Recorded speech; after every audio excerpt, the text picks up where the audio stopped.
Bonjour, et nous continuons donc de réfléchir sur le sens du service divin, le sens du sacerdoce. Mais enfin, le mot est peut-être un tout petit peu réducteur d'une certaine façon. Peut-être est-il quelque chose aujourd'hui où le mot sacerdoce, on réfléchit, et le mot prêtre aujourd'hui est à la mode.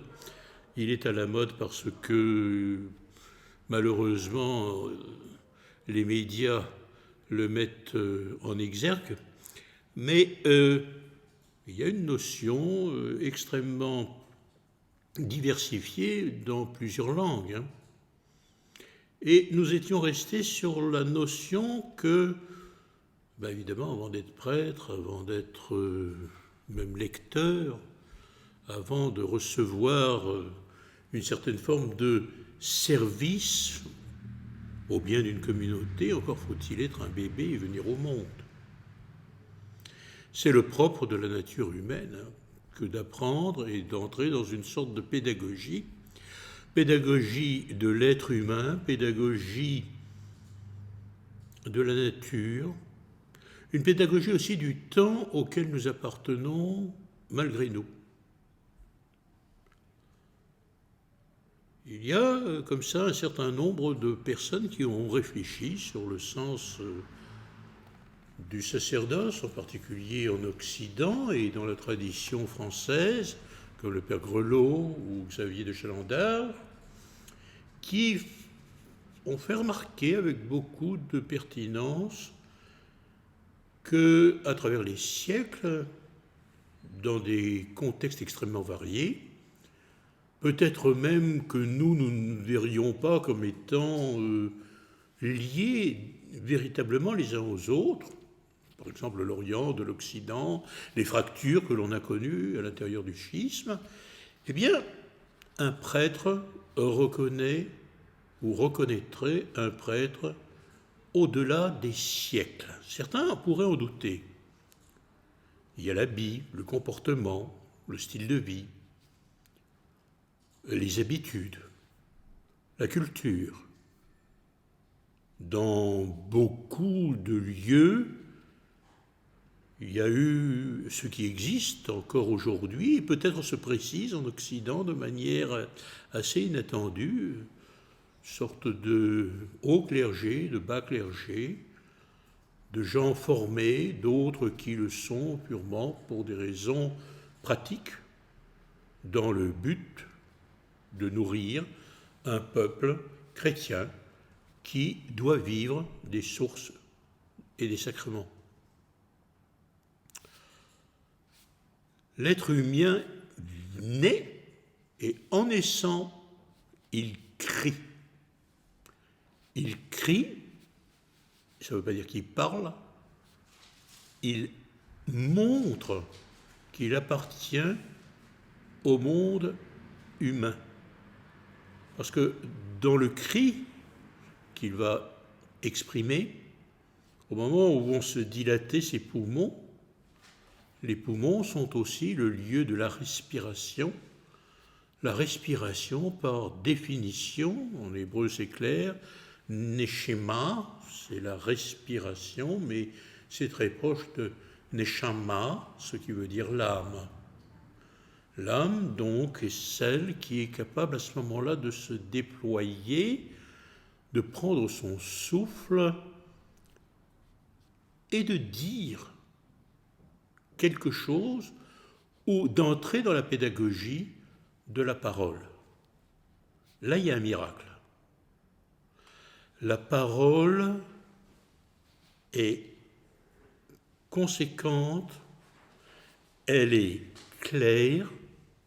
La parole, normalement, libère quelque chose, donne une sorte de densité, de force, d'espace, d'ouverture à quelque chose qui n'est pas seulement dit ou précisé lorsque un son est entendu, mais beaucoup plus tard par la pédagogie, l'étude ou tout simplement l'imitation des autres et l'apprivoisement avec un certain environnement. C'est la raison pour laquelle il faut en tenir compte, parce que la notion de servir Dieu dans le christianisme n'est pas une caractéristique qui est limitée à la Terre Sainte. Elle n'est pas limitée au Mont Sillon. Elle n'est pas limitée à Bethléem. Elle n'est pas limitée à Beersheba. Il n'y a pas des endroits qui seraient plus chrétiens ou une Terre Sainte qui aurait vu la naissance. Non, il y a eu comme un cri. Le cri sans doute que l'on n'a pas entendu de Jésus au moment où il est né à Bethléem, et poussant un grand cri, il remit son âme à Dieu. Un moment où la respiration a commencé, un moment où cette respiration s'est interrompue, remettre l'esprit dans les mains du Père. Mais ce n'est pas quelque chose qui est typé à une terre. Ce n'est pas quelque chose qui dépend de, par exemple, Nazareth, Bethléem ou Jérusalem. C'est quelque chose qui, par définition, est appelé à s'étendre à l'ensemble du monde, visible et invisible, mais de la terre, telle qu'évidemment elle n'était pas connue à l'époque du Christ, mais telle que nous pensons la connaître aujourd'hui, jusque dans les catastrophes et les éléments extrêmement négatifs qui traversent les péripéties climatiques, les ouragans, les tsunamis, les destructions de ces différents continents, des catastrophes naturelles, voire des changements physiologiques, géophysiques, géographiques, humains.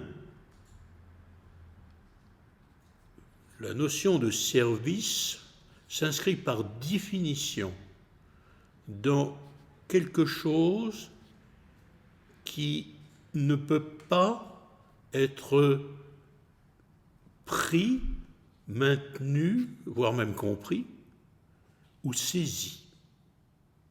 J'ai terminé la dernière fois sur cette parole belle qui se trouve dans le psaume 51, Hashem, Adonai, Svatai Teftach, Seigneur, ouvre mes lèvres, Ofi Yagit Elotaecha, et ma bouche publiera ta louange.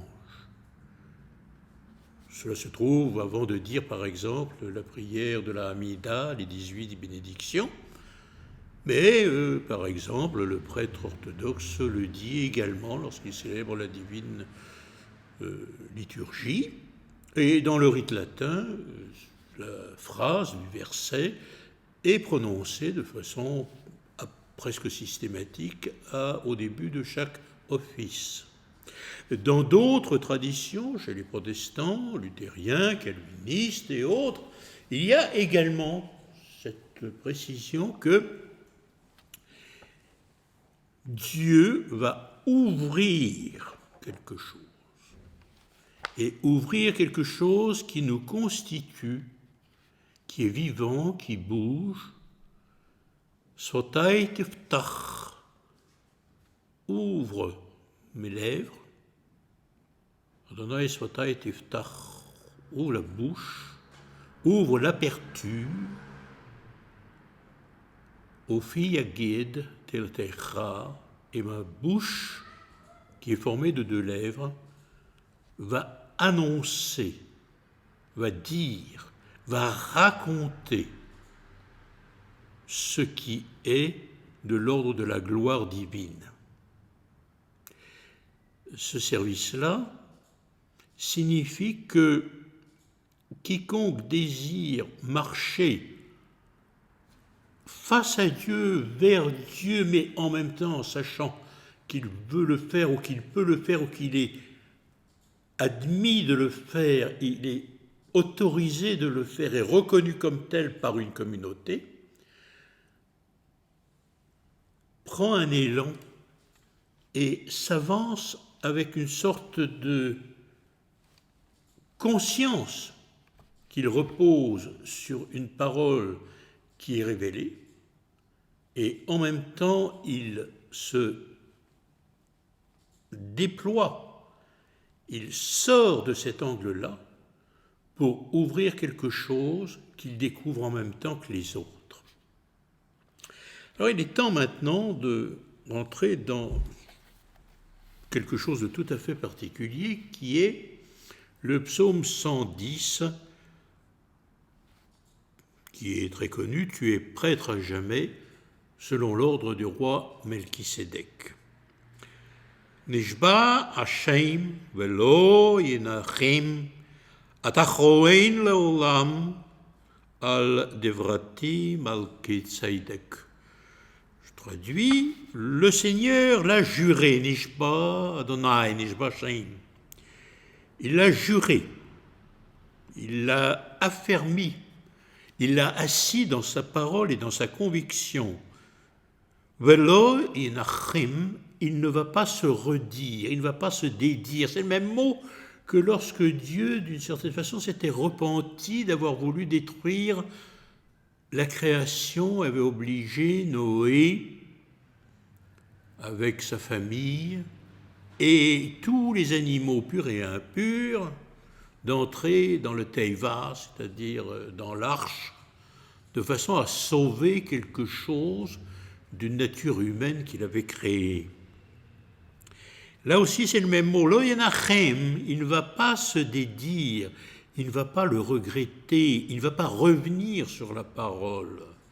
Il ne va pas se discomfort, pourrait-on dire, en anglais, c'est-à-dire, il ne va pas revenir sur quelque chose qui accorde une sorte d'élément de plénitude et de quiétude, hein, de tranquillité. Dieu dit une chose et reste fidèle à sa parole. Chose importante parce que cela veut dire que la parole de Dieu est inchangeable, ça ne veut pas dire qu'elle est invariante, elle est dite une fois pour toutes, elle ne se contredit pas. Pourtant, il dit à quelqu'un, « Ata Kohen leolam » tu es prêtre à jamais. Kohen, à ce moment-là, à cause de la consonne précédente, Ata, se prononçait Cho, « Ata Kohen leolam » tu es prêtre, prêtre sacrificateur, Kahana en araméen.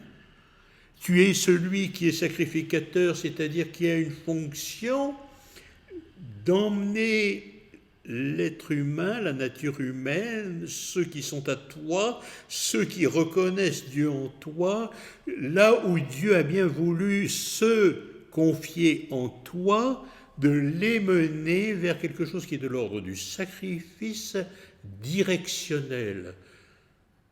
Tu ne vas pas faire n'importe quoi. Tu vas montrer la bonne direction. Tu vas faire quelque chose qui permettra à l'être humain de ne pas se perdre, mais d'avancer avec relativement suffisamment de certitude vers quelque chose qui apportera du bon et quelque chose de bien et qui implique pourtant de perdre une partie de ce que l'on est et de recevoir quelque chose que l'on ne connaît pas. Atachoen, tu es prêtre. Est-ce que de tout temps, évidemment quand on regarde ce psaume, le contexte, étant donné qu'on est dans les psaumes de David, si c'est le secrétaire ou le sous-secrétaire, ou le ministre délégué aux affaires psalmiques, ou la personne qui a écrit à la place de David, de Salomon et de tous ceux qui ont composé les psaumes, bien, on ne saura pas qui exactement, et le terme générique de dire que c'est le son de David, bon, c'est très bien, mais c'est qui Atachoen, tu es prêtre, le Olam, pour toujours.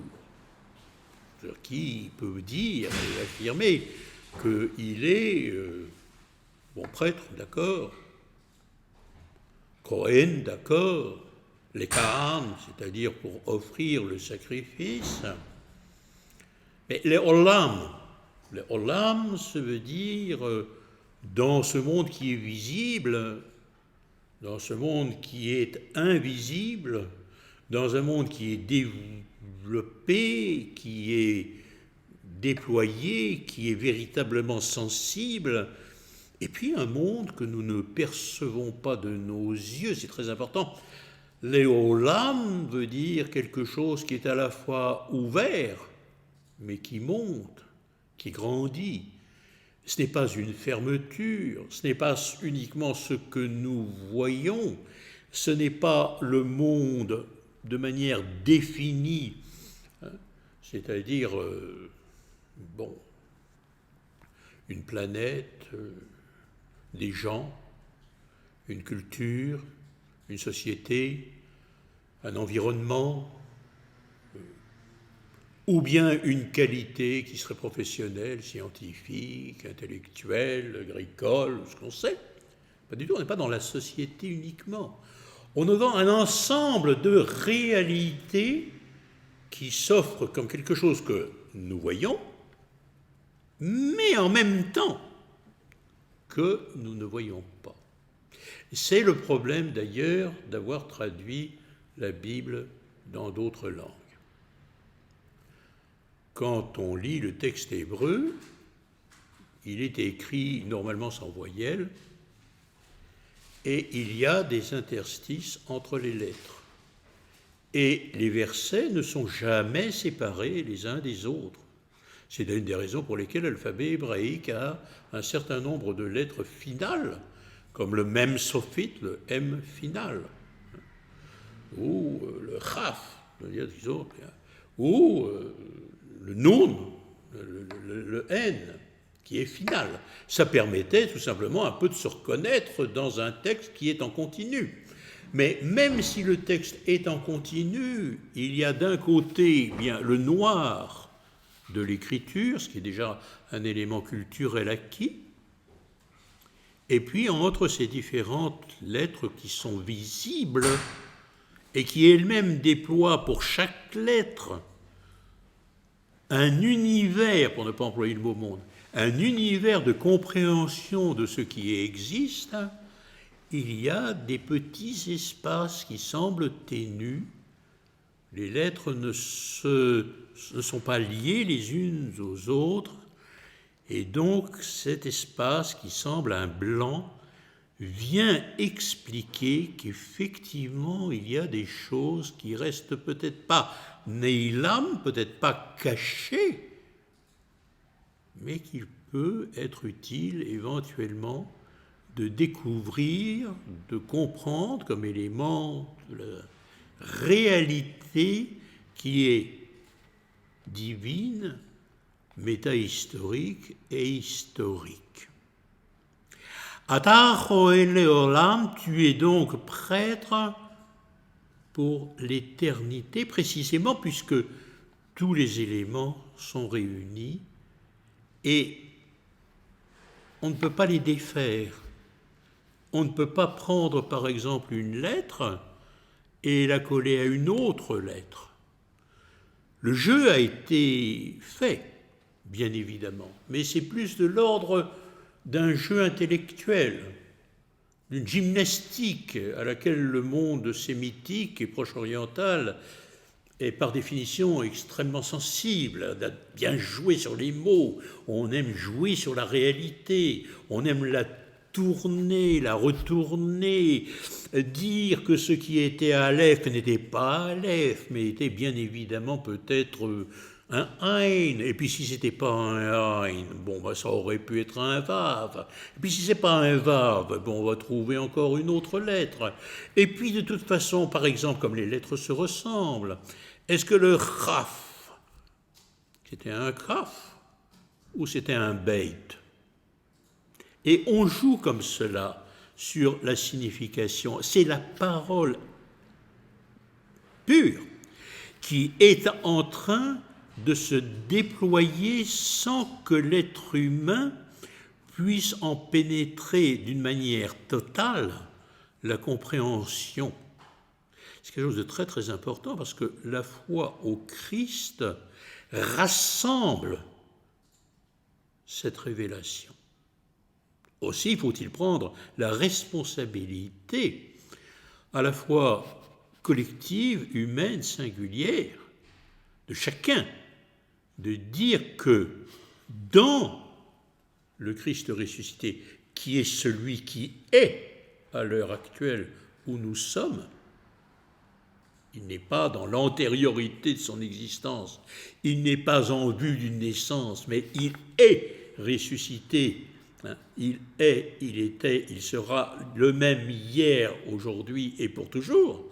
Et ce pour toujours provoque à ce moment-là, dans la vision de celui qui est le Kohen, qui est le sacrificateur, celui qui est précisément appelé à offrir l'Eucharistie, le sacrifice eucharistique, celui-là est comme marqué, scellé, bien imprimé, bien tamponné, à l'image, à la sphragis, c'est-à-dire à l'empreinte, au khatima, au chotam, c'est la sphragis, c'est l'empreinte, le sceau de celui qui est Kohen Leolam, c'est-à-dire pour l'éternité d'un monde que lui-même ne peut pas véritablement saisir. Il est dans la parole et il sort de la parole. Il est dans une société à un moment donné, pas dans une autre, dans un temps extrêmement bref, dans un lieu très restreint, dans une culture, dans un micro-groupe, dans quelque chose de tribal, dans l'ordre de même presque de connectivités qui sont très fragiles, qui aujourd'hui sont apparemment planétaires ou universelles, intercontinentales, et pourtant il est très limité dans son lieu, et là, il est à Tachoen, tu es prêtre, à jamais, pour toujours, c'est-à-dire que tu es un signe qui ne veut pas dire que toi tu es éternel, mais tu es appelé à cette éternité. Comme celui, à une identité, comme celui que toi tu vas transmettre. Et que potentiellement tu peux transmettre à tout le monde. Parce que lui n'a exclu rigoureusement personne. Qu'il y ait des appréciations différentes, qu'il y ait des désirs de garder des distances, c'est quelque chose. Mais il se passe un point beaucoup plus important que cela. Atachoen leolam, tu es prêtre, sacrificateur. Sacrificateur signifie pas uniquement je vais sacrifier, du genre, oui, on sacrifiait des hommes, on sacrifiait des enfants. L'être humain a mis beaucoup de temps, énormément de temps, à avoir une conscience de la valeur de quelqu'un qui a pris cher. Au fond, la question se pose même pour Isaac. Sacrifice d'Isaac, la ligature d'Isaac, d'accord, on ne lui a pris que le prépuce, comme orla, comme prémisse, mais en même temps, n'est-ce pas là aussi un signe sacrificiel? Mais il y a dans la dimension atachoen leolam, tu es prêtre sacrificateur, mais ça veut dire tu es un miraculé. Tu es un miraculé parce que on t'a laissé en vie. Parce que où la culture à laquelle tu appartiens a été capable de formuler à un moment de l'histoire, et 2000 ans c'est peu, et même beaucoup plus, qu'il n'est pas nécessaire d'offrir des animaux. Ceci n'a pas été supprimé dans l'alliance judaïque. Beaucoup parlent d'une reprise des sacrifices dans le temple, même si, évidemment, immédiatement, la protection des animaux viendrait dire « mais non, et puis on est dans un autre monde, et il n'y a pas de raison de faire ce genre de choses ». Mais Atachouen ne veut pas dire uniquement « tu sacrifies », mais tu vas sacrifier qui?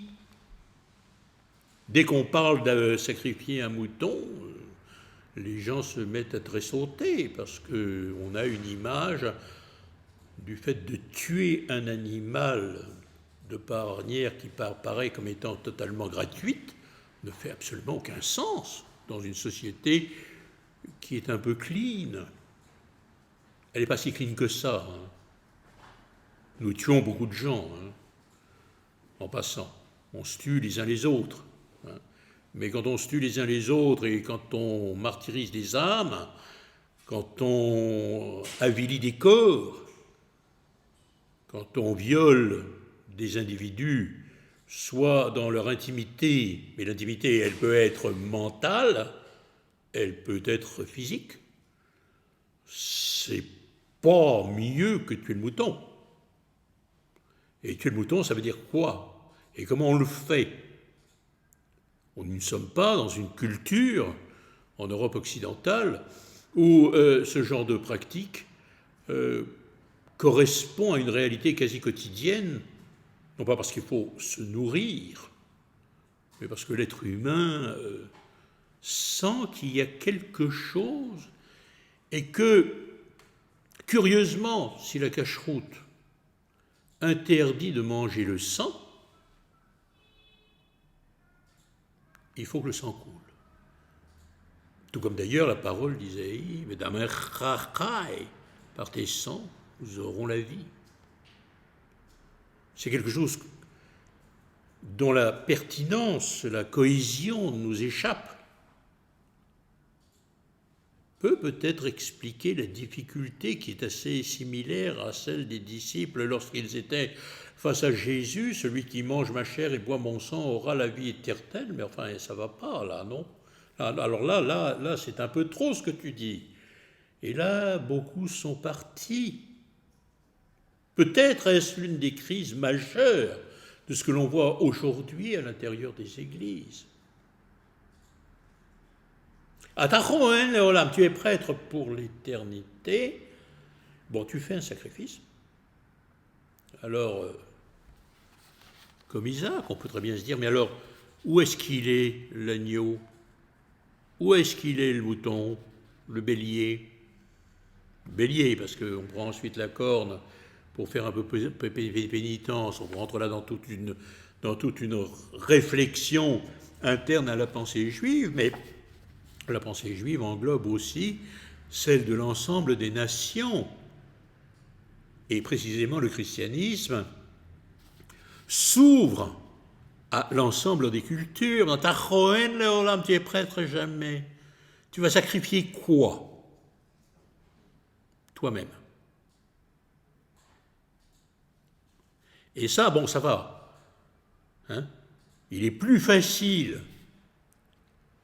aujourd'hui de penser que, et c'était souvent le cas, on devenait prêtre ou, avant d'être prêtre, lecteur, sous-diacre, diacre, prêtre, et puis ensuite on peut devenir ce qu'on veut, puisqu'il y a une sorte d'étape normale. Mais c'est quoi? C'est quoi? C'est qui l'agneau? C'est la personne à Tachouen, c'est-à-dire que toi qui es sacrificateur, toi tu deviens sacrifice. Et ton sacrifice, il est appelé à devenir éternel. Allez dire ça simplement dans votre paroisse, quelle qu'elle soit et de quelque obédience que ce soit. Hein? Lors de la préparation des dons dans les rites occidentaux, il n'y a rien de sanguin. Rien du tout. Au fond, bon, On prend du pain, on prend du vin. Ensuite, il y a des questions plus de l'ordre de la culture. Pourquoi les Latins ont-ils choisi de garder du vin blanc? D'accord, on peut avoir des tas d'explications. La tradition orientale exige que ce soit du vin rouge. C'est du sang. Mais par exemple, chez les Byzantins, lors de l'office de la préparation des dons qui s'appelle la proscomédie, chez les Grecs, on prend un couteau, mais on appelle ça, copié en russe, c'est une lance. Et ayant préparé l'agneau, qui va être consacré pour être le corps du Christ, le prêtre incise avec une petite lance. Et il dit que de là sortit du sang et de l'eau de son côté. On est devant un symbole, une symbolique, une forme de mémorial, ou bien la matérialité, la réalité que celui qu'on va partager est d'une part sacrifié, mais que celui qui sacrifie est tout autant sacrifié.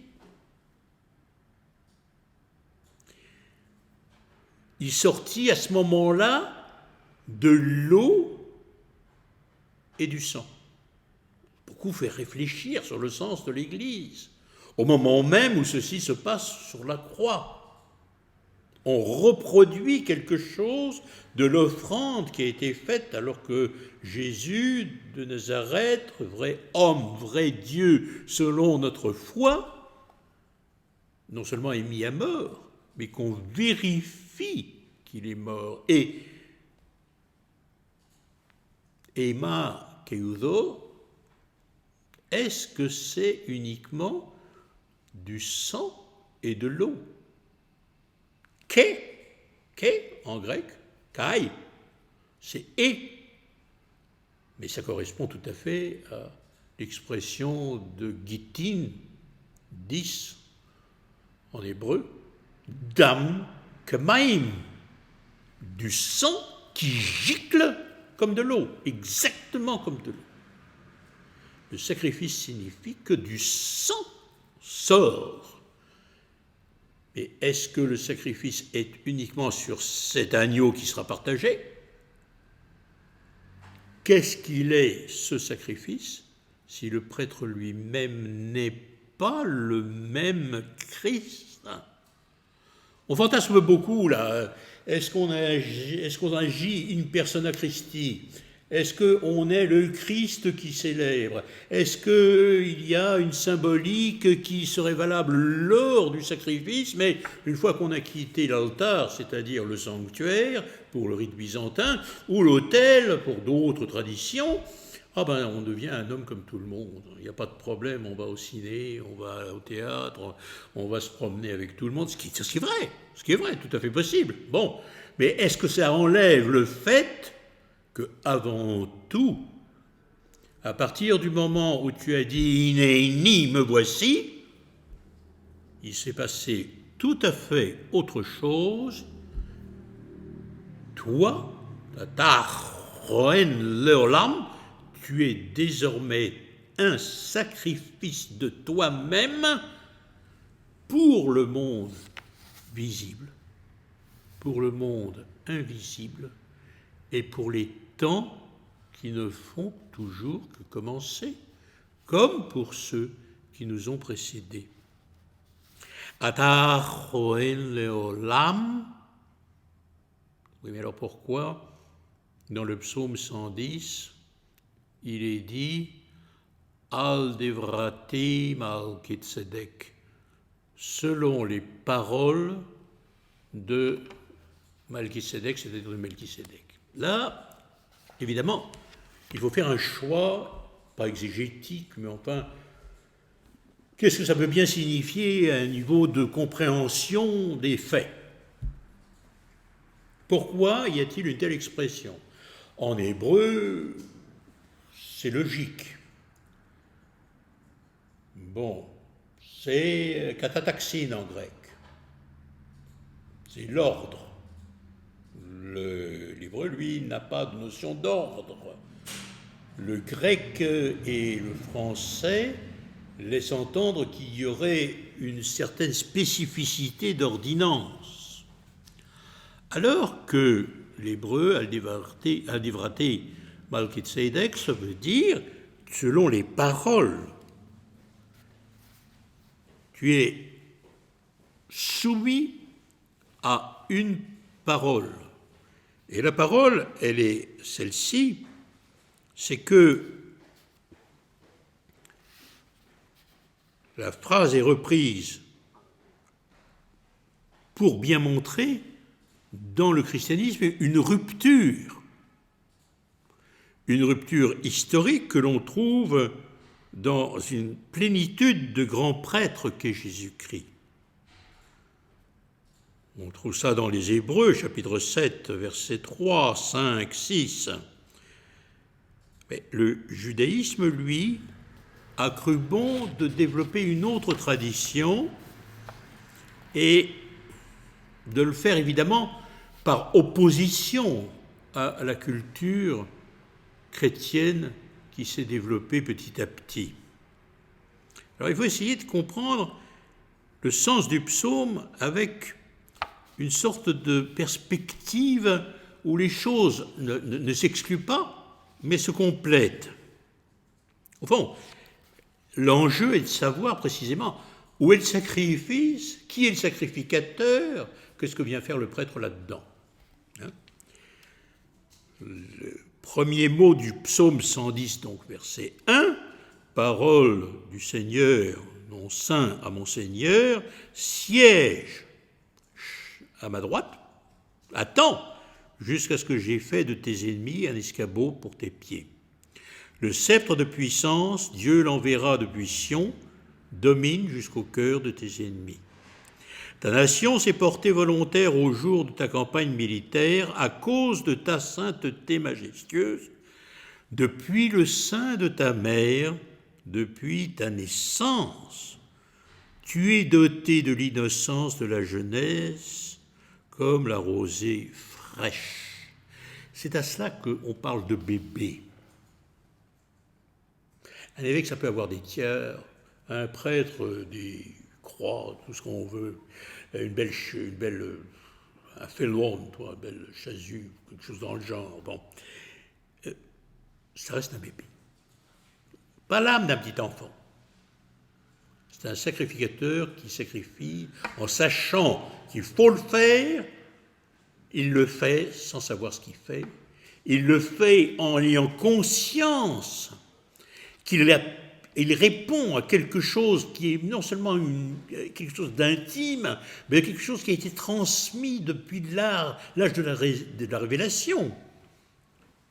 Et il le fait précisément avec cette innocence qu'il avait dès le sein de sa mère. Et pourtant, le texte commence par quelque chose d'autre qui te rappelle historique, à savoir qu'il y a eu des gens qui ont été tués, et qui ont été tués parce qu'ils avaient mal agi. Là,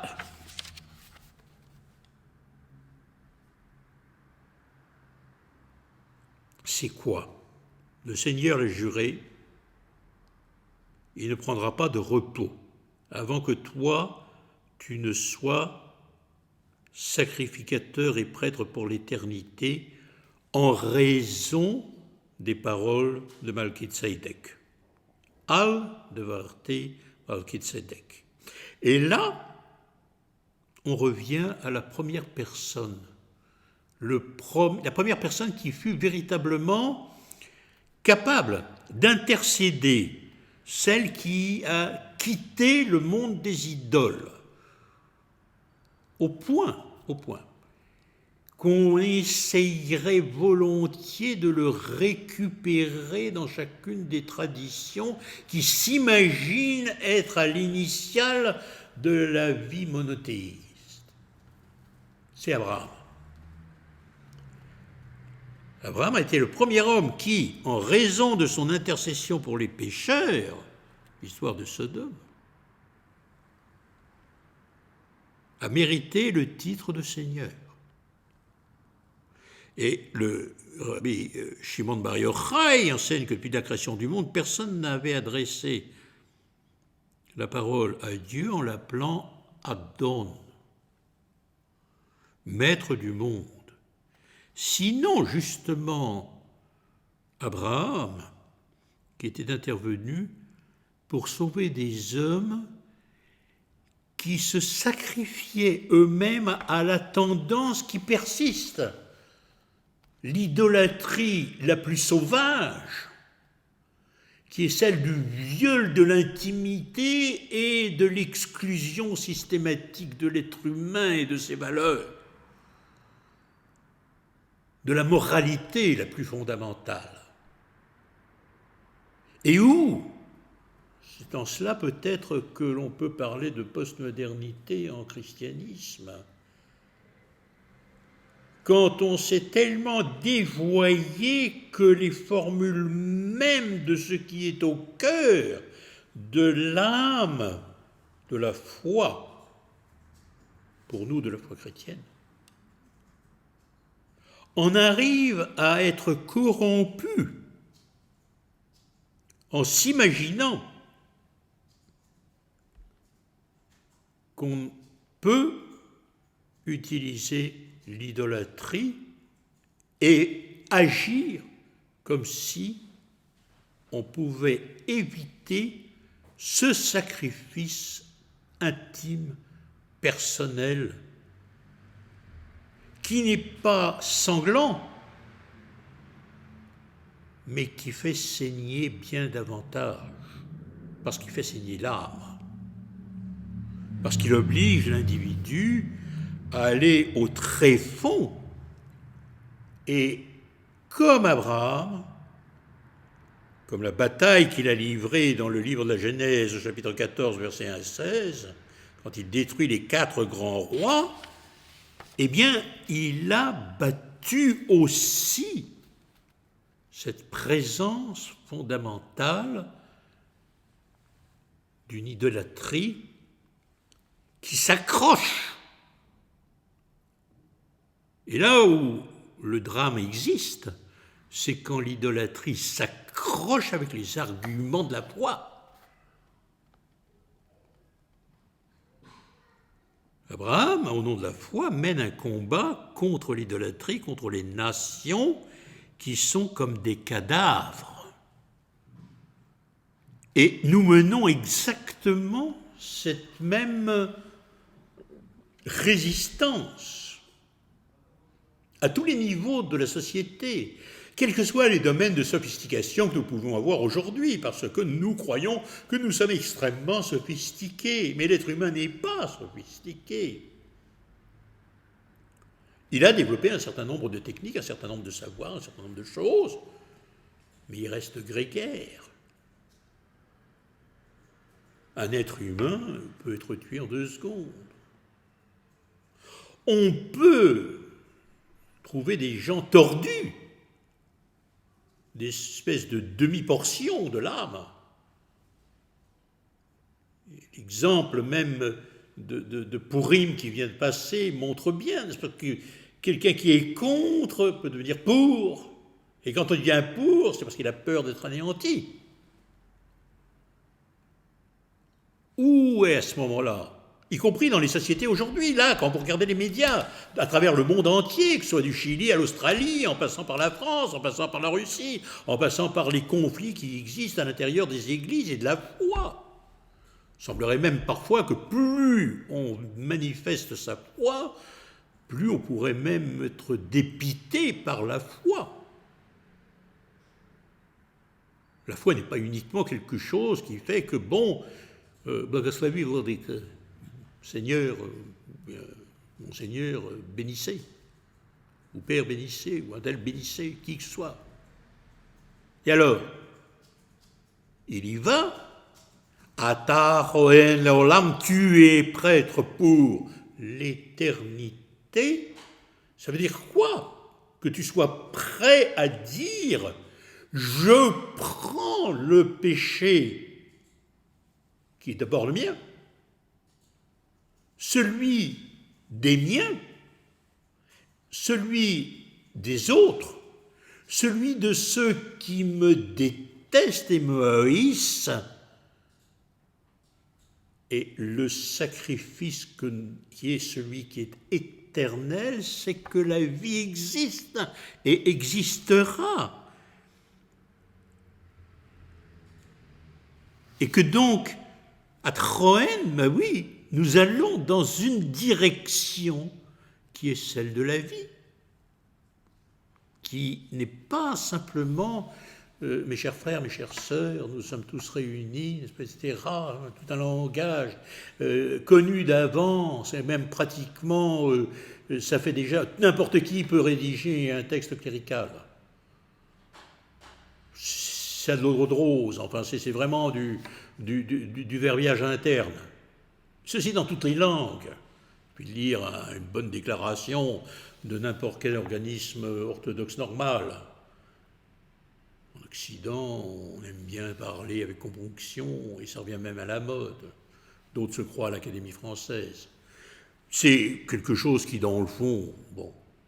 Mais la véracité de dire, Atachoen, tu vas monter sur l'altar, tu vas monter là, à l'endroit où on va te détruire et pourtant te sauver. On ne va pas te détruire, on va te construire, mais tu portes les gens. Et tu les portes parce qu'il y a quelque chose à sauver, et que dans la corruption, c'est-à-dire quelque chose qui se détruit inexorablement, que ce soit dans les paroles, dans les agissements, dans les comportements, dans les événements historiques, dans les événements de relations, de toute nature, professionnelle, humaine, familiale, tout ce qu'on veut. Non, à ta ruine, tu es prêt pour l'éternité, pour ce que tu vois, pour ce que tu peux éventuellement comprendre, et puis ce que tu ne vois pas, et qui, dans ce qui est invisible, comme dans ce qui est visible, vient porter et couvrir quelque chose qui t'amène vers une sorte de révélation. C'est une lutte continuelle contre l'idolâtrie. Le problème qu'interprète comme ça le judaïsme, mais dans le fond, même si ça ne correspond pas à, selon l'ordre du roi Melchisédek que nous avons depuis le grec kataklaxine, même si cela ne correspond pas, c'est intéressant de l'essayer de comprendre. Al-Devrati Melchisédek, pourquoi? Parce que Melchisédek, lorsqu'il voit Abraham revenir de cette bataille, eh bien, il s'approche de lui en offrant déjà pour lui et en bénissant Abraham, pas Abraham, Abraham, il le bénit en offrant, en lui donnant, le bénissant et lui donnant du pain et du vin. Il commet une faute. Il ne rend pas d'abord grâce à Dieu. C'est très fréquent, ça, comme tendance d'une certaine... Et pourtant, il était grand prêtre. Il était grand prêtre, c'est pas tout. C'est Melchisédek, bon. Il vient de nulle part, va vers nulle part, on ne sait pas qui il est. C'est très embêtant quand on ne sait pas qui il est. Nous aimons bien savoir qui nous avons en face de nous. Et puis aujourd'hui, on est capable de faire des recherches. Il y a Google. S'il n'y a pas Google, il y a Bing. Mais si on n'est pas dans Bing, eh ben on va faire encore quelque chose. Hein. Les Chinois ont encore inventé autre chose. Bon. Mais, ou alors, on va nous empêcher de faire des recherches. Mais enfin, quelqu'un qui sort de nulle part et qui va nulle part et après disparaît, c'est très, très embêtant, surtout quand il est un grand prêtre. Hein. Jéthro, par exemple, était grand prêtre de Madiane. Bon, il n'était pas juif, mais il a fait que Moïse a compris ce que c'était que la tradition juive. Avant de l'avoir véritablement, il a imposé des choses, c'est intéressant ces choses-là, mais enfin, il était prêtre, vous savez, des prêtres, il y en a eu des milliers, hein. On n'est pas ici devant une question de manque de vocation, hein. On est devant quelque chose qui signifie « Ata Choen Leolam », tu es prêtre pour toujours, tu a ce sacrifice à apporter, ça tue, pourtant ça revivifie. Ça te détruit dans ce que tu penses être, ça construit ce que tu n'es pas encore et ça lui donne de la plénitude. C'est autre chose, cette dimension-là. C'est le sens même de la parole. Et qu'est-ce qu'il a dit, Melchizedek? Il a corrompu la parole. Est-ce qu'on est dans un rapport mondain, y compris dans le désert ou dans une petite ville, bourgade, à l'époque d'Abraham, vous savez, ça ne devait pas franchement être Saint-Trope, hein, ou Sochi, hein. On n'était pas à Los Angeles et à Malibu. On n'était pas non plus sur les plages du Qatar. On est devant l'essentiel, devant quelque chose qui est complètement différent. Et là, devant quelqu'un qui arrive et qui, au lieu de dire « Béni soit le Seigneur Tout-Puissant, Créateur du ciel et de la terre », il dit à celui qui était intervenu pour que les grands pécheurs de Sodome et Gomorrhe puissent être sauvés, et il n'a pas été exaucé, car la raison raisonnable et au-delà de toute rationalité du Créateur a trouvé plus juste de ne pas se dédire et de détruire les pécheurs. Sauf que quand nous voyons cela se produire face à la foi, face au monde de la foi, comment, là, dans notre vie de chaque semaine, de tous les jours, dans notre quête de Dieu, notre prétendue quête de sens, car c'est ça le Kroen. Ata Kroen Leolam, tu as une direction sacrificielle. Tu es précisément, non pas en quête, mais ta requête de sens a dit, tu peux venir à ma suite.